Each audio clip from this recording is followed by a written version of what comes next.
రంబాబు మీరు చూస్తున్నారు 3R news. NTR జిల్లా మైలవరం నియోజకవర్గం 2024 సార్వత్రిక ఎన్నికల కౌంటింగ్ సందర్భంగా ఇబ్రహీంపట్నం సీఐ ముత్యాల సత్యనారాయణ అన్ని పార్టీ నాయకులకు అవగాహన సదస్సు కార్యక్రమాన్ని నిర్వహించారు. ఈ అవగాహన సదస్సు కార్యక్రమానికి ఏసీపీ మురళీకృష్ణారెడ్డి పాల్గొన్నారు. 4వ తేదీ ఇబ్రహీంపట్నం జూపూడి నిమ్రా నోవా కళాశాలలో కౌంటింగ్ ప్రక్రియ సంబంధించి పాటించవలసిన నియమ నిబంధనలు తెలియజేశారు. 144 సెక్షన్లు అమల్లో ఉన్నందున ఎక్కడ కూడా నలుగురు కన్నా ఎక్కువ మంది ఉండకూడదని ఆయన సూచించారు. పాసులు, గుర్తింపు కార్డులు కలిగిన వ్యక్తులు, ఏజెంట్లు మాత్రమే కౌంటింగ్ కేంద్రానికి వెళ్లాలని కూడా ఆయన అన్నారు. కౌంటింగ్ కేంద్రాల్లో ఎట్టి పరిస్థితుల్లోనూ సెల్ ఫోన్లు అనుమతించబడవు అని, వాట్సాప్ గ్రూపుల్లో కానీ సోషల్ మీడియాలో కానీ రెచ్చగొట్టే పోస్టులు పెట్టకూడదు అని, అలా పెట్టిన వారిపై చట్టపరమైన చర్యలు తీసుకోబడతాయని అన్నారు. పార్టీ కార్యాలయాల్లో కానీ ఫంక్షన్ హాల్లందు కానీ LED స్క్రీన్లు పెట్టి జన సమీకరణ చేయవద్దు అని ఆయన సూచించారు. మరిన్ని వివరాలు ఆయన మాటల్లోనే వినేద్దాం.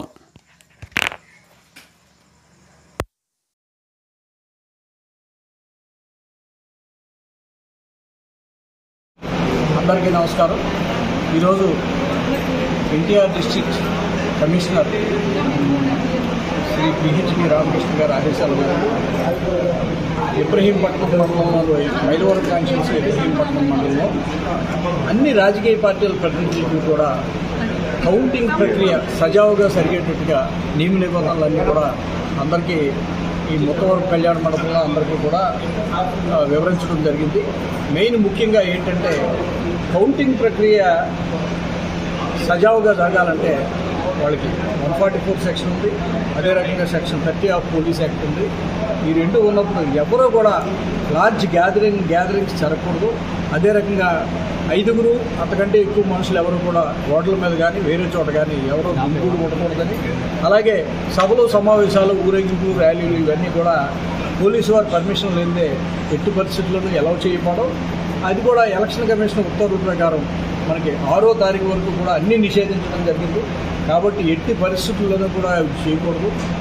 తర్వాత అంతేకాకుండా వీళ్ళెవరో కూడా లాడ్జెస్లోనూ అలాగే హోటల్స్లోనూ కళ్యాణ మండపాల్లోనూ కూడా అనాథరైజ్డ్గా ఎవరో వచ్చి ఊరికే ఈ పార్టీ కార్యకర్తలకి వాళ్ళకి రూమ్స్ అది ఇవ్వకూడదని చెప్పి ఒకవేళ ఇవ్వాల్సిన పరిస్థితి వచ్చింది అని అంటే ఎవరికైతే దూర ప్రాంతాల నుంచి వచ్చిన వాళ్ళు ఉదయమే కౌంటింగ్కి వెళ్ళాలి, ఈరోజు రాత్రి మేము దగ్గరలో ఉండాలి అని అనుకున్నట్టయితే ఏదో హోటల్లో తీసుకోవచ్చు రూము.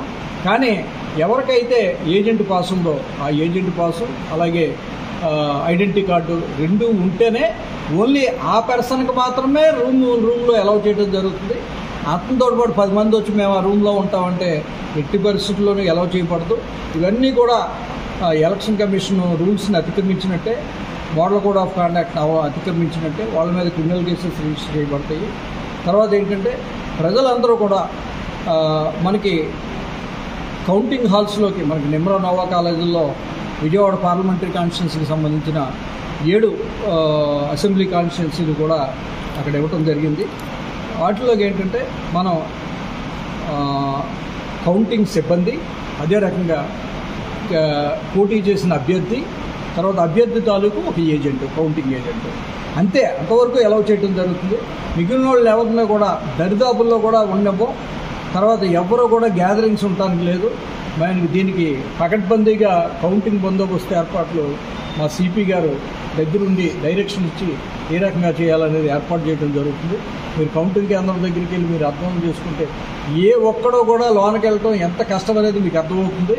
కాబట్టి ప్రజలందరూ కూడా సహకరించి ఈ కౌంటింగ్ ప్రక్రియను కూడా సజావుగా జరిగేటట్టుగా చూస్తారని, చక్కగా ఎన్నికలు ప్రశాంతంగా జరిగేటట్టుగా ప్రజలందరూ సహకరించారు. చాలా బాగా జరిగినాయి. అదే రకంగా రాష్ట్రంలో మిగిలిన చోట్ల జరిగిన విధంగా కాకుండా ఇక్కడ కూడా కౌంటింగ్ ప్రక్రియ సజావుగా జరగాలని చెప్పి ప్రజలందరూ సహకరించాలని కోరుతున్నాం. కానీ వీళ్ళందరినీ కూడా అరెస్ట్ చేసాం. అరెస్ట్ చేసిన వాళ్ళని 107 CRPC కింద బైండ్ ఓవర్ చేయించడం కూడా జరిగింది. అంటే 2 లక్షల నుంచి 3 లక్షల వరకు వాళ్ళ మీద సత్ప్రవర్తన కలిగి ఉండటానికి కానీ బైండ్ ఓవర్ చేయించాం. ఒకవేళ ఎవరైనా బైండ్ ఓవర్ చేయించినా కూడా వాళ్ళు ఏదైనా కేసెస్లో ఇరుక్కున్నట్టయితే ఈ అమౌంట్ కూడా ఫోర్ఫిట్ అయిపోతుంది. అంతేకాకుండా క్రిమినల్ కేసులో ఇన్వాల్వ్ అవుతారు. కాబట్టి ప్రజలందరూ కూడా ఇవన్నీ మైండ్లో పెట్టుకోండి.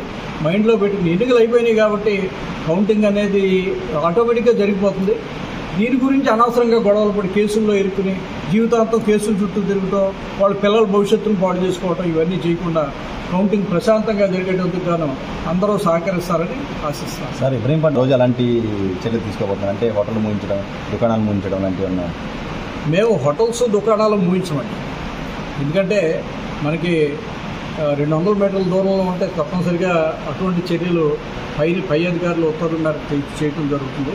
కానీ ఇక్కడ అనేటప్పటికి ప్రజలు ఎవరు కూడా గ్యాదర్ అవడానికి లేదు ఇక్కడ.